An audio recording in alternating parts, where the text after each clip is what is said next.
Welcome to Treasure Mountain, the podcast that inspires and guides people to find the treasure within human experience. I'm your host, Ajahn Ganha. In this episode of Spirit Stories, we have as our guest Ajahn Nitho, who is coming up to us from the mountains near Ørsta in western Norway. Ajahn Nitho was born on the west coast of Norway in 1970 and after finishing high school attended the University of Bergen and the Norwegian School of Economics and Business Administration. He then spent a few years working as a chief financial officer at various companies and then hit the road and spent 2 years of backpacking around the world. Having become interested in meditation, Ajahn Nitho travelled to Australia in 2007 to be ordained as a bhikkhu, a Buddhist monk, under Ajahn Brahm at the Buddhist Society of Western Australia. After 1 year as an anagarika, 1 year as a samanera, a novice, Ajahn Nitho took higher ordination as a bhikkhu in 2009. After more than 10 years of training as a bhikkhu in Perth and a few stays with Ajahn Ganha in Thailand, he has now returned to Oslo in Norway, where he currently resides. Together with John Endermerker, he has established the Buddhist Society of Oslo and Viken in 2021 and is now teaching retreats and Buddhism in various places around Norway whilst building a Buddhist community there. The goal is to establish a centre in Norway for teaching and practice. Now I do need to say that I've had some technical problems with recording this episode and I regret to say that I've lost the first 5 minutes, which is a real shame because it was a really great start to the interview. So as you hear this interview commence, you're actually hearing it drop in at the second question that I asked. However, there's so much more to appreciate in this interview. I really enjoyed making this episode with Ajahn Nitho. He's a great storyteller in the making and has set about making a meaningful and positive impact in Norway. I hope that you enjoy hearing Ajahn Nitho's spirit story.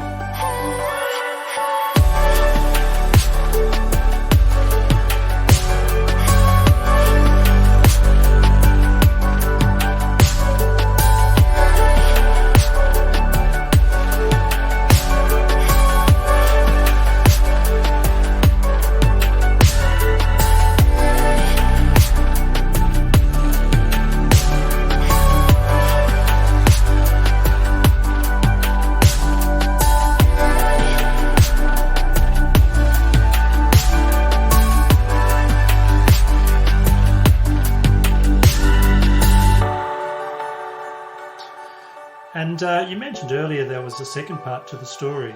Yeah. So, yeah. It was kind of a bit later on. Yeah, correct. Later on, my brother, he started to do backpacking.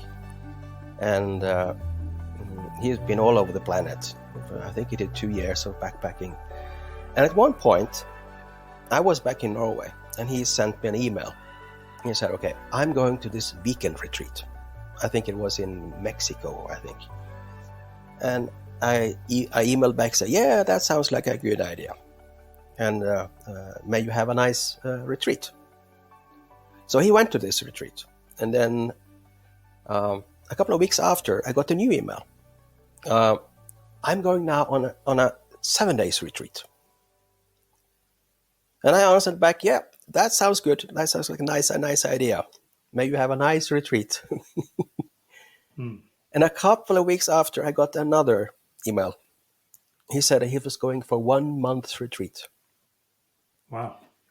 And then I remember when I got that email, what? are you actually really tired of backpacking now? Or what's going on? And I said, well, okay, if that's what you want to do, please do that. And after a month and a few more weeks, I got a last email. He said, well, I'm actually going on a 6 months retreat. Oh, wow. There were a group of Westerners, and they, like 30, 40 of them, and they decided to rent a farm up in the mountains in Peru, close to Machu Picchu. And they were just going to live up there very simply and get local food. I stayed there for half a year, studying and meditating. And that's when I realized, what? Are you going to spend half a year sitting on some kind of cushion somewhere and just look at the inside of your eyes, your eyelids, and and that made me really think. Because my brother, he's really mature, he's smart, he's well educated, and if he actually can dedicate half a year of his life to meditation, then maybe I should try as well. So I started to search on internet for like meditation retreats, and this was at a time when Google was just starting up, so we were searching for meditation retreat in Norway and also globally. And there is this jungle of traditions and retreats and opinions and religions. But I just knew one thing. I wanted to do a Buddhist retreat. And I just couldn't decide on what to do. So I ended up sending an email to, there's an organization called the Norwegian Buddhist Federation. It's like an umbrella organization for all the smaller societies in Norway, Buddhist societies in Norway. And I just asked, is there any organization in Norway who are going to run a retreat, like a 7 days or 9 days retreat? And then a couple of weeks after, I got an email back from a guy in Oslo saying, "Yep, we're going to run a retreat in 6 months, and there will be 2 monks coming from Australia, a Norwegian monk and a German monk, and they were going to hire this place quite close to Oslo, out in the forests." And I asked to be part of that retreat. And as soon as I was accepted into that retreat, I got an email from this group who did that retreat with links to a web page, which probably you Saul made many years ago. Quite possibly, yeah. Yeah, I think it was the first web page of BSWA, because I can remember that was this table there was a web page, and there was like 12 or 16 talks, MP3 talks, which you can download and then run on your computer. And I just started to download everything I could find from Ajahn Brahm and also other teachers, especially in this mostly from this Ajahn Chah tradition in Europe and in Australia and North America. And after going to that retreat, I actually decided to try to ordain. And the reason was that I got really good teachings from Ajahn Brahm, and the way he was teaching really worked for me. He had a way of teaching which I took in, and I got really good meditation really quickly. Maybe it's kind of beginner's luck, or maybe it's because I had a fresh start. Nobody had taught me anything about meditation before that, and he came with really good instructions, and I just did that, and I got really good meditation. And the result of that retreat, my first retreat, was so positive, or actually so mind-blowing and so uplifting, that I decided that I just had to try full-time 1 year as some kind of postulant or some kind of monk to explore this development of the mind, this meditation thing. Right. Can I ask, was that monk, was that Ajahn Brahmali who took that first retreat that you went on? Yes. That was he was just 5 years as a bhikkhu, and he was allowed to start teaching. So he came to Norway, and he didn't teach much. It was this German monk, Ajahn Chatamalo, who was the teacher. But he came, and he had translated the setting in motion the wheel of the Dhamma, this Dhammacakkappavattana Sutta. and he translated it into Norwegian. And so he read out that first teachings of the Buddha in Norwegian in Norway. Mm. Wow, right. Yeah. Okay. So you had some good experiences with meditation, and you then decided it was time to travel to the other side of the earth, to this rather out of the way place, to train with Yeah. Ajahn Brahm. Yeah. In fact, actually, I think pretty sure I met you for the first time. You weren't too long off the plane when I bumped into you. Do you remember Okay. that? Nah.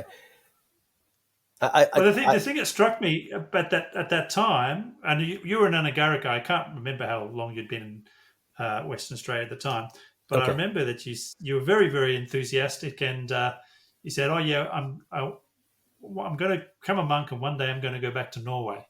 And you said Oh, that at that time. did I? Yeah, Okay.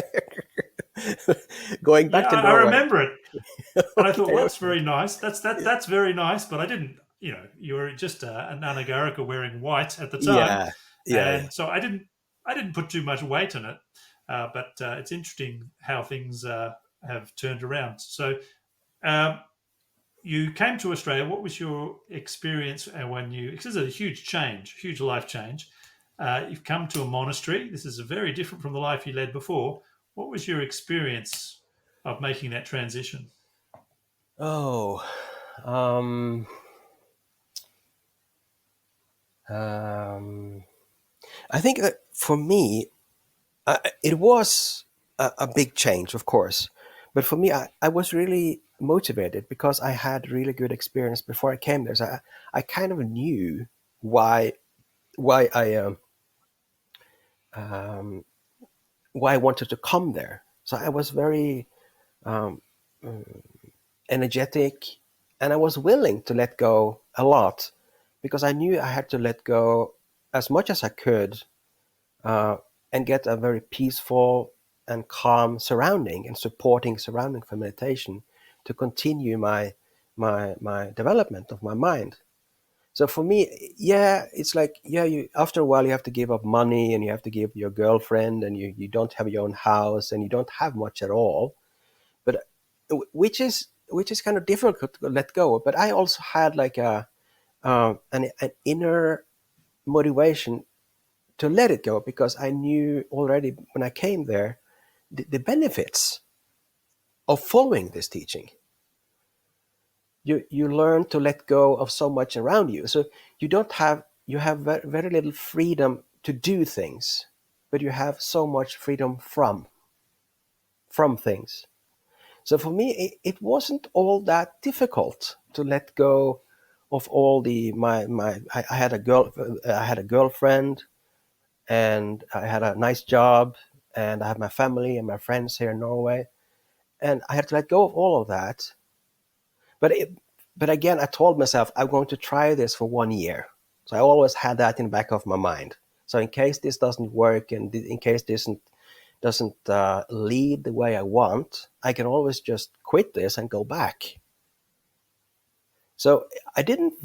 My perception was it wasn't that difficult really, because I had so much motivation and inspiration to really do these things. And I had a really nice development the first years in Australia. Right, right. Well, you ended up spending 10 years at Bodhinyana Monastery in Western Australia. Um, how did you find that was? How did that change things for you? What was that like?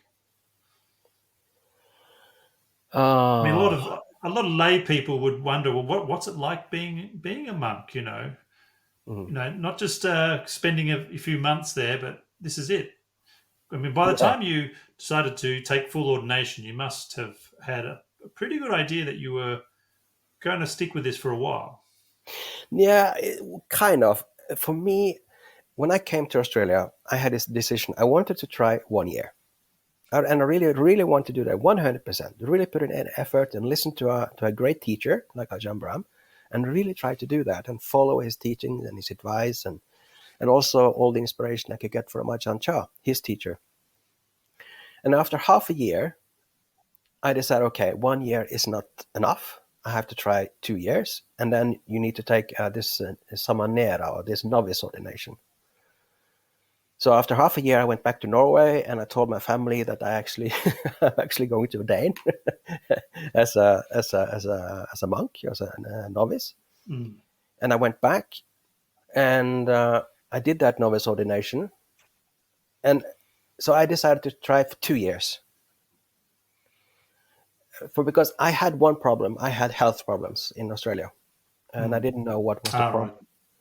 Right. I did have the inspiration, and I knew what I wanted to do, and I had a good teacher and had good progress, but I had health problems. I had digestion problems. And after 2 years, I decided, okay, I really have to try this for 5 years, until I had 5 years as a bhikkhu.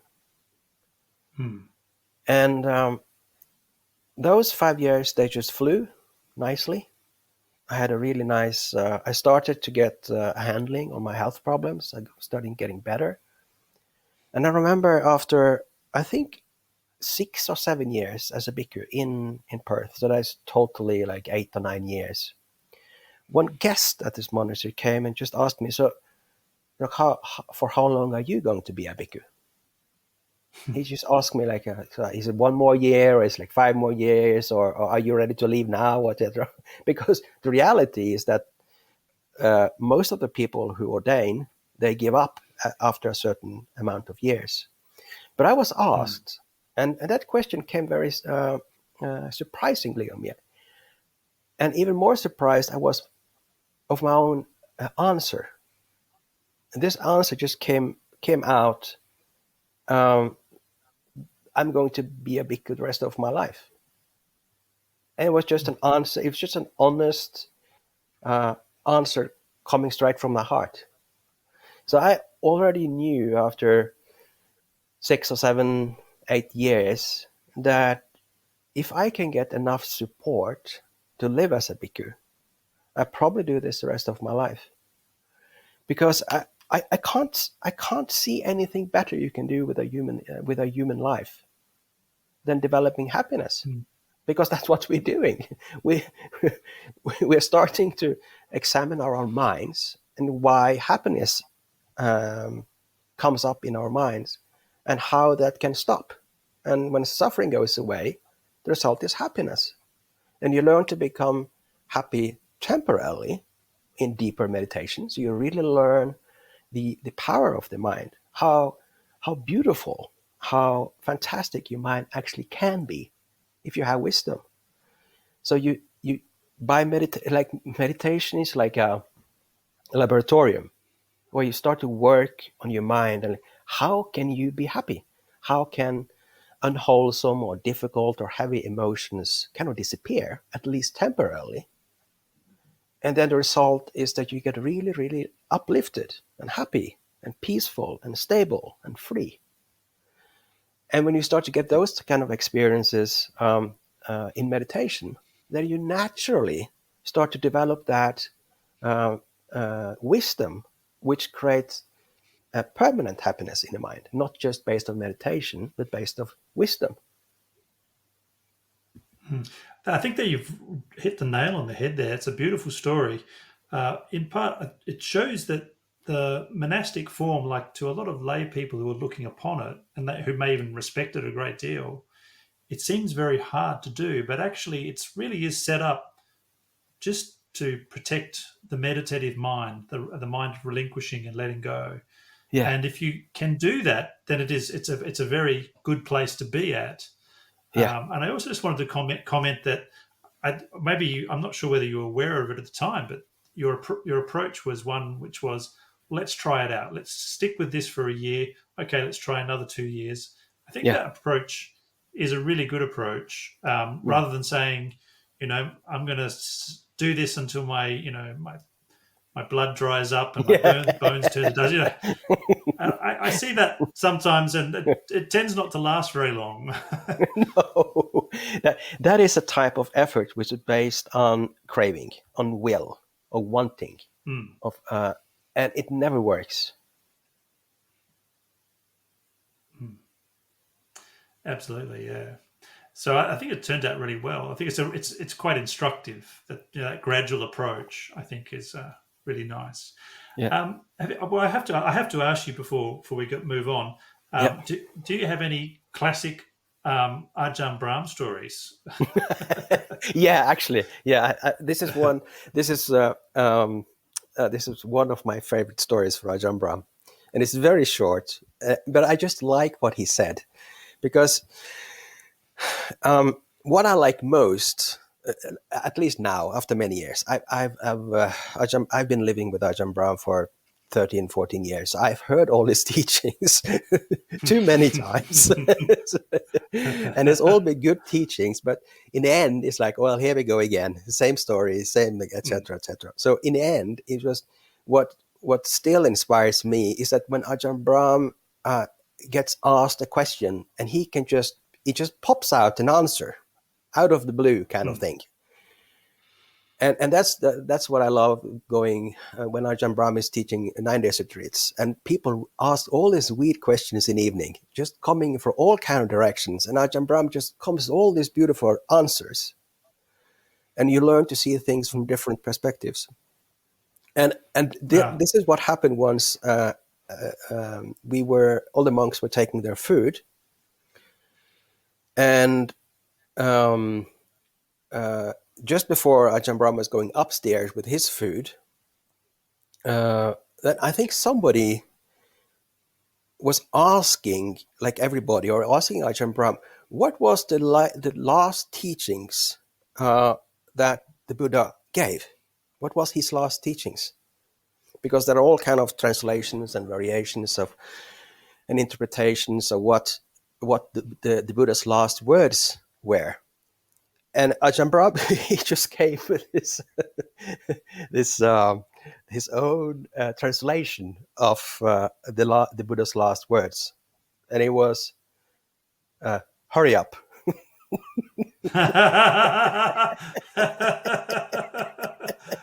Yeah. Hurry up and train. His timing. Hurry up and develop. Just hurry up. Life is kind of going fast. Just hurry up, meditate, train, and develop. He has an excellent sense of timing as well. So yeah. Later on, after you spent some time with Ajahn Brahm, you decided to travel to Thailand, and you spent some time with Ajahn Ganha. Could you talk a little bit about that experience? Yeah, I can. That was a lot of people when they're ordained. They actually go to some kind of Asian country. They go to Thailand, or they go to Japan, or they go to Sri Lanka or India or somewhere. So they get their first training in an Asian country, which is kind of typical because, or it kind of makes sense because that's countries and cultures with a lot of teachers. But I went to a Western country.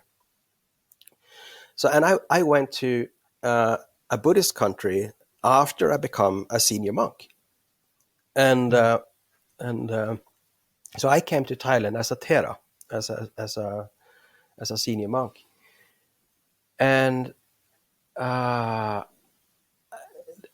Ajahn Ganha's place there is basically nobody of the seniors speaking English, and of course they don't speak Norwegian. So when I came there, it wasn't possible to talk to anybody of the seniors. I always needed a translator. And because both Ajahn Ganha himself, and he has like 3 Mahatheras, and none of them speak English. So I came there, and I couldn't do anything actually, just fitting in and doing like what everybody else did, and then meditating a lot. So for me, it was kind of difficult. In one sense, if you don't understand the language, you either have to learn the language, or you're basically on your own. And that was really okay for me, because I really like this idea of being responsible for my own life, and kind of figure out the way to do it myself, and then get inspirations from other senior monks. So I really I really liked going there, and I was really, really impressed by Ajahn Ganha. Ajahn Ganha is this big guy. His body is really big, and Hmm. but he has a mind which is extremely special in a positive sense. Uh, I have this. I've heard all these stories about Ajahn Chah, like Ajahn Brahm's teacher, and I stayed with Ajahn Ganha for a while. I had this feeling that this is like a copy of, of Ajahn Chah. Hmm. He has this. There is this mind which is so developed, and there's so much kindness, understanding, and he. When I was there the first time, he actually did quite much teaching as well. He had a Chinese monk there who spoke both Chinese and Thai in English really well. So he translated all the teachings from Ajahn Ganha into English so I could understand what he was teaching. So I was really happy staying there. I had a good time, and I got some advice from him as well, so directly from him to me. And he was actually the one who was kind of recommending me to go back to Norway. Really? Yeah, because I Huh. wasn't in Australia. I was I had health problems, but I didn't really had any plan to go back to Norway. I didn't really. Uh, Hmm. but it ended up uh, mm, after visiting Ajahn Ganha that maybe it should be a good idea for me to go back to Norway and try to create something in Norway. Did he say And why? Did he have any particular reason? uh, uh, he somehow, I, I must say that somehow he was reading my mind. hmm. he, I was, especially the first time I was there, I had some questions about what to do. When I came to Ajahn Ganha the first time, I was becoming a senior monk. And I knew that if I am to move away from Australia, of some reason or another, I should do it now. If I wait 20 more years, I'm too old to go back to Norway, or 10 more True, years. true. And I ended up going to Thailand, and um, he, without me asking, I was just sitting there behind him when he was teaching. And one evening, he was teaching the lay people. He just suddenly stopped teaching everybody else and just turned around and looked directly at me and said, uh, maybe you can go back to Norway. That's really remarkable because actually my next question was about what prompted you to go to Norway, and bearing in mind that it's quite a difficult path to tread to go to a Western country where there's not really much Buddhism around, or to a place where there's not a lot of support, and there's not a Buddhist culture, and then to try and start something from scratch is a very difficult thing to undertake. And of all the Western monks and nuns who do practice and get to their senior years, as past the 10-year mark, very few of them want to take on that role because I guess they perceive it as being quite onerous. Um, and yet you've now made that choice, and you're saying that Ajahn Ganha was a part of that. Yeah, Is yeah, that correct? yeah. You can say that, but I all those years in Australia, uh, I'm not actually sure of why, but I always had this feeling uh, of being in Australia is like going somewhere to take some kind of education and then go back. I never managed to kind of feel at home at Mm, Bodhinyana. There was always something which stopped me from kind of settling and say, okay, I can be here the rest of my life. There was always something in the background which stopped me from settling and say, okay, I can be here in Australia, I can be in Woodingan, I can live in Perth, which I could have done, and then help Ajahn Brahm and the other senior monks there. But I never came to that place that, okay, I can be here. So I always had in me this idea of wanting to go back to Norway. And for many, many years, Right. Ajahn Brahm was, he was such a powerful, he was such a important part for me in my development. So he was able to kind of stop me from leaving earlier. So he managed to keep, because of his skills and his seniority and his wisdom and his kindness, he managed to keep me there quite many years. But at one point or another, there were too many things which kind of pushed me back to Norway. And then in that period, when I was kind of going back and forth, what should I do now? Like, what should I do the rest of my life? Because I'd come to this conclusion that I will try. Most probably, I will be a bhikkhu the rest of my life. So what should I do with this the rest of my life? Should I stay in Australia? Should I go somewhere else? Should I go back to Norway? And just at that time, I actually went to visit Ajahn Ganha, and he was very clear 3 times in 3 different different episodes or times. He basically was directing me back to Norway. Yeah, so interesting. Wow.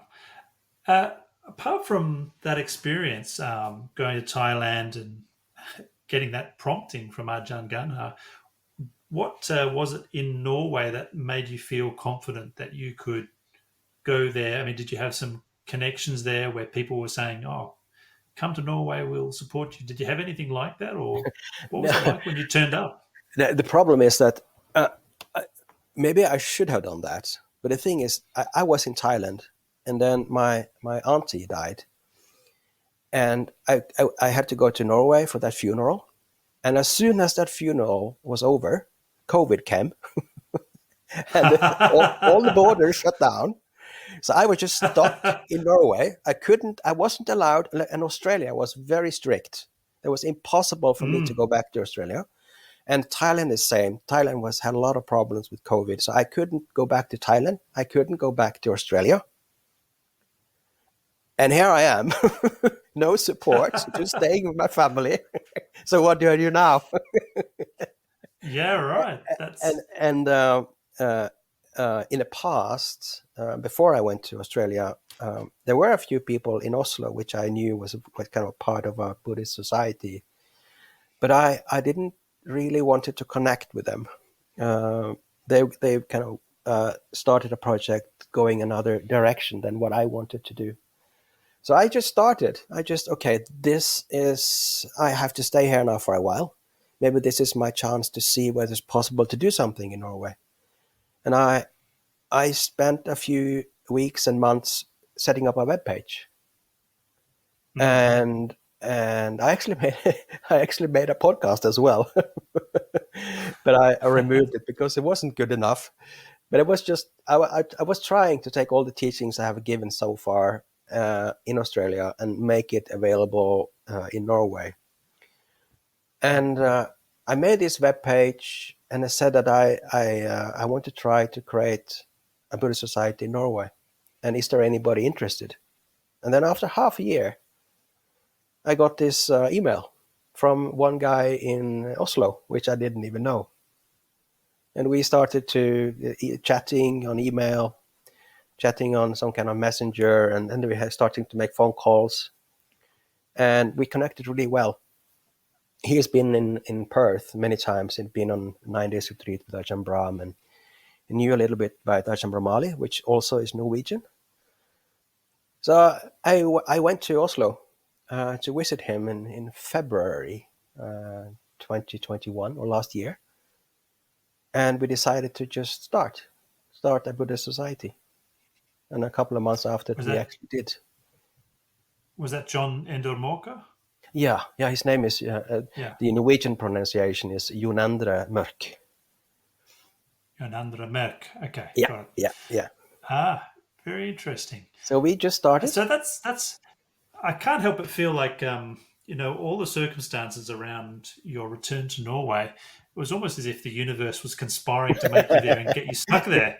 Yeah, the universe just kind of sent me to Norway and then locked up everything. So I had to stay in Norway for 2 years. You had to stay. Yeah, you had no choice. Yeah. Oh, that's fascinating. So I have to say, just my recent guest was Ayata Taloka from the from United States, and she ended up in the United States in a similar way because she was very happy practicing where she was in Korea, and then because of immigration kind of situation, she's got put on a plane and sent to California. She didn't even come from California. She didn't know anybody, and she was stuck there. Okay. It sounds a bit similar. There's like the universe kind of has other plans for us, and sometimes Yeah. those things are Yeah. quite fortuitous. Yeah. Anyway, so what has been your experience so far in terms of founding a Buddhist community in Norway? It sounded like it was a little bit slow getting started, but after you made those initial connections, what's it been like since then? Yeah. Just remember that when I came to Norway, I was quite junior as a senior. I didn't have that much teaching experience. I'd done really well for many, many years developing and training, but I haven't had much training in actually giving speeches and teaching retreats and traveling around and inspiring other people. I didn't have much of that. I'd just been a couple of times to the city center in Perth, and I think I taught 1 or 2 weekend retreats at John Grove in Perth, and that's it. So when I came to Norway, I was really young. Ajahn Brahm likes to call like a baby Ajahn, a very inexperienced teacher. A lot of experience, a lot of knowledge, but not much experience in kind of communicating this, trying to inspire and teach others. So in the beginning, I basically, and then another thing, I've been in Australia for almost 15 years. And those years, I was thinking English, I was speaking English, I was reading English. So all my development and all my studies and has been in English language. And when I came back to Norway, it was really difficult to talk about Buddhism in Norwegian language. Because in the English language, a lot of the words from Sanskrit and Pali are kind of standardized. So we say mindfulness, it means sati. Yeah. So in English, it's kind of we have kind of ended up agreeing a lot of words describing some some Buddhist terms, but that's not the case in Norway. So when I when I was going to start to teach in Norwegian, Buddhism in Norwegian, I honestly didn't know what kind of words I should use. Like what is samadhi in Norwegian? What is sati? What is mindfulness in Norwegian? What is right effort in Norwegian? So I had to start on absolutely scratch. Like how do you what words can you use in Norway in Norwegian language to teach Buddhism? So it was really difficult in terms of language. And I was a young bhikkhu, a young kind of senior monk without much teaching experience. So I had it was a difficult start. But after a while, I started to kind of find words which sounds kind of correct in Norwegian. Yeah. And I started to teach retreat because that's what I like the most, actually. That's to teach retreats, because there's so much interesting things to teach. And I really like to teach about the meditation experience and mindfulness and samadhi and try to inspire people to learn and to practice and get their own results. Just like I did when I went to my first retreat. I got all these door-opening experiences, and I want people to have the same experiences. And that's already happening now in Norway. To be honest, I'm a little bit proud of this. I'm still a quite young teacher, but I'm already starting to really help people to get really nice experiences in meditation. Oh, fantastic. But I think also, like you say, you're almost like having to develop this new language of Buddhism, which is in Norwegian. And in a lot of ways, I guess you're setting the, not maybe not quite the standard, but you're creating the vocabulary and the way to communicate about these spiritual practices and spiritual experiences.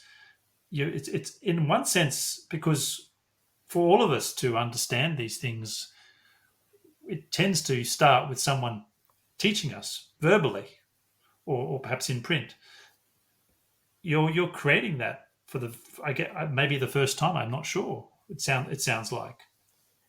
Yeah, at least it feels like that. Because there isn't all that much kind of established language. So maybe I can. Maybe that's what I'm doing. But for me, it's Yeah, just like I think it takes time, and it's like a dialogue, and as you know, in English, words like samadhi, which used to get translated as concentration, today, you know, others, particularly Ajahn Brahm, are saying, well, actually, no, it's stillness. So it's always yeah. in motion, it's always moving, but to get started, it's a pretty significant kind of a circumstance as well to get started. And so, in some ways, I find that quite an exciting prospect. Yeah, and every time I teach some retreat or I'm giving some talk, I'm just learning and getting better and better and better. So I just as I told the leader of our little society, just give me a few years, and I think I can be pretty okay as a teacher, even in Yeah, Norwegian language. But I need some time, yeah, and that's also why we haven't published that much yet on digital kind of YouTubes or podcast or anything, because I need some time to practice being a teacher and finding all the right words, both in English and Norwegian, and telling stories in a good way and giving a lot of similes, etc. I also need time to become like a teacher. I think it's a really important point. I mean, uh, people don't appreciate that it takes time, first of all, to really bed down the practice and get some good experiences in Mm, practice, mm, and then also, but teaching is a skill as well. And I know that like everyone likes to rave about Ajahn Brahm now, but I know some of the older members of the Buddhist Society in WA would say, if you're going back to the 1980s, they thought his teachings were boring. And they wanted they didn't want Ajahn Brahm, they wanted Ajahn Jagaro. If they got Ajahn Brahm, nuts, that's no good. I But just of I just have course, he developed and he got a whole lot better. yeah. I just when you said that, I remember this short story from Bodhinyana, because Ajahn Brahm got a visitor from Singapore, a really good supporter of him in Singapore, and she came to visit Ajahn Brahm at Bodhinyana, and she was getting curious about some older teaching Ajahn Brahm has given when he was like a young senior, when he was a young Mm. teacher, and so she went to the library and got some of the oldest talks Ajahn Brahm gave, and he took it back to her room and starting to listen to those teachings. And the day after, she she went straight up to Ajahn Brahm and just told him, like face to face, I listened to one of your teachings you gave when you were a young monk, and that is the worst teaching I've heard in my whole life.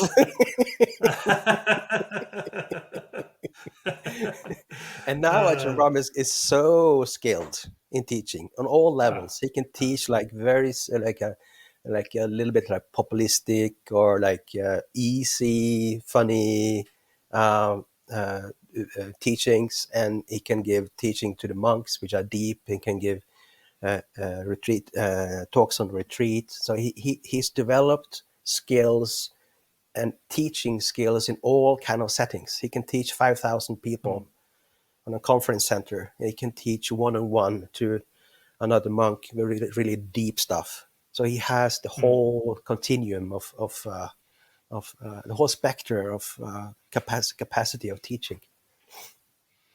Yeah, but I think he's so prolific. He just keeps teaching and teaching and teaching. And of course, what better way to get to improve is just to keep trying. And yes, yeah, that's what so I I'm think trying it's a very good idea. Yeah, absolutely. And I don't Yeah. think there should be any necessity to rush into recording lots of talks necessarily. You go do it when you're ready. Yeah. Do you feel that there's any pressure on you in terms of like being obviously a native Norwegian? Do you feel like there's pressure from the Norwegian people for you to increase the amount of teachings you have available or put them online? Do you feel there's any pressure like that? Yeah, but not much, because they our committee, they know me quite well, and they do wish to kind of set up a YouTube channel, and they do want to. We are starting to play with the podcast ourselves. So and we do, and I want to kind of somehow create some teachings which can be digital, so we can put on some web page or some social platform somewhere. But this is a lot of work, and it takes time, and it will come. But I just have to do this one step at a time. I think the first thing we will start to do now after this in a few months, we'll probably start working more on podcasts. Maybe we can make a Norwegian language podcast. We'll see what happens. Yeah, see what happens. I mean, I'll be quite candid with you. I did a lot of study before I started this podcast, but there's never a point at which you're going to have it perfect when you start. You just have to start and then work on it and refine it as you go. Yeah. And I'm really glad that I started, because every single guest, I feel like I've learned so much from them or heard a really inspiring story. So I have no regrets. It's been really, really interesting, and I really hope that the thousands of listeners who are hearing these podcasts really benefit as well. Look, we're getting on towards wrapping the interview up, but I'd like to just ask, could you tell us a little bit about the Buddhist Society of Oslo and Viken? It's early days, of course, but what have you been doing so far, and where's it at, would you say? Yeah, where we are at. We are trying to create a society. So we're trying to create a group of people who have some common interests of developing spiritually in this Buddhist tradition, based on teachings. We call it for early Buddhism. So where we get the inspiration from the earliest teachings we have. And we have done this now for a year, or maybe 1.5 years now. And our main effort has been to run retreats. And that is also because that's what I feel confident doing. I really feel that I know what I'm doing when I'm teaching retreats. And we get good results. And our experience so far is that, we can make hundreds of YouTube talks and podcasts, etc. But a lot of people, they just consume all these teachings and they don't do anything more. And to be able to create a society where there are actually people who really wish to somehow develop and they want to help this process. Our experience is that we need to get them on a retreat. When I'm teaching retreat, I'm teaching like 30, 40 hours, various types, and people get a lot of experience. And then they really understand what this is about, and they get really interested. So our committee now this year, they are all people who have been to one of our retreats, because they really understand what this is about. Norway is not Norway is really far away from traditionally Buddhist country, like Japan and Thailand and India and Sri Lanka, etc. It's really far away. It's not like Australia, which is almost neighbor to all these Buddhist countries. Norway is really far away, and there's not a big Buddhist kind of community in Norway. So you have to teach all the basics, and you need to learn people what Buddhism actually is. And when they do understand what is, this is actually a training of the mind. And there is no kind of creator God. It's not like Christianity. It's actually quite different. They actually start to get honestly interested. And they're willing to put in effort to develop a small society. And they get inspired and they can help.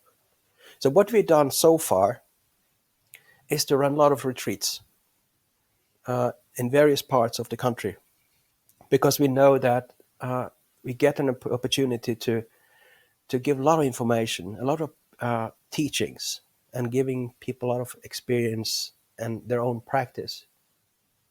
And that is really, it kind of works building a community. Well, I have to say, I think that's a fantastic way to approach it, because really, Buddhism isn't just about ideas. It's not just accepting that you believe this or believe that. Correct. It really is. It's very much about that experience, and that meditative experience where you can actually not just look at the mind, but see how it can be transformed. Yes. Through practicing stillness, and that's the transformation, which is not just changing your mind, it's changing your heart as well. Yeah. And I think it causes people to change from within. It's quite a powerful thing. Yeah. So look, I think that's amazing, and keep doing that. It sounds like it's a really good place to start. And to keep going for quite a while, is to really just focus on those quality meditation experiences. Yeah. I really want to thank you for taking the time to talk to us on the Treasure Mountain podcast. And I've got to say, I really wish everyone at the Buddhist Society of Oslo and Viken all the very best. And I wish you the very best in developing your community of practice in Norway. Thank you. And thank you not just to Ajahn, but thank you to our listeners as well for joining us on this episode of Treasure Mountain with Ajahn Nitho, a simple monk who loves meditation and has returned to his native Norway to found a community of people that are interested in meditation. You can find out more about the Ajahn Nitho, including links to the Buddhist Society of Oslo and Viken, that's the OVBF. I'll put links below in the description so that you too can find out more about what they're doing. And it's not just in Norwegian, it also has an English version as well. You can find out more about the Treasure Mountain podcast by going to treasuremountain.info, where you can find all the previous episodes and information about all our guests. If you enjoy this podcast, you can subscribe to Treasure Mountain using your favourite podcast app in order to get notified about future episodes.